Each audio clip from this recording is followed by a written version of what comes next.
জুলাই সনদকে অস্বীকার করেন তাহলে আপনার মন্ত্রিসভা অবৈধ, আপনার এই নির্বাচন অবৈধ, গণভোট অবৈধ, সব অবৈধ। বলেন সব অবৈধ। যে শপথ নিলেন না, শপথ না নিলে কি হবে? শপথ না নিলে কি হবে?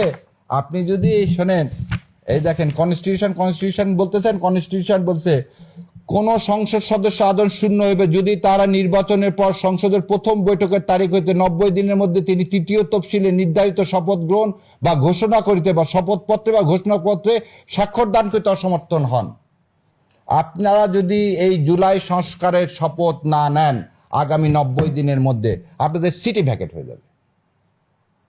কারণ এই জুলাই সনদের উপর ভিত্তি করে ভোট, খালি হানা ভোট, গণভোট তো হয়নি খালি এই জুলাই সনদের উপর ভিত্তি করে। জাতীয় নির্বাচন হয়েছে এই জুলাই সনদের উপর ভিত্তি করে। তাহলে আমি বাবা মাকে অস্বীকার করলে আমি সন্তান, আমার পরিচয় কি?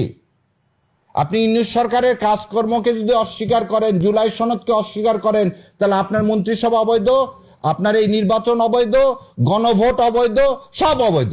বলেন সব অবৈধ। আর 90 দিনের মধ্যে আপনি যদি না নেন তাহলে কি হবে? তাহলে কনস্টিটিউশন করতেছেন, তাহলে আপনার সিট ভ্যাকেট হয়ে যাবে।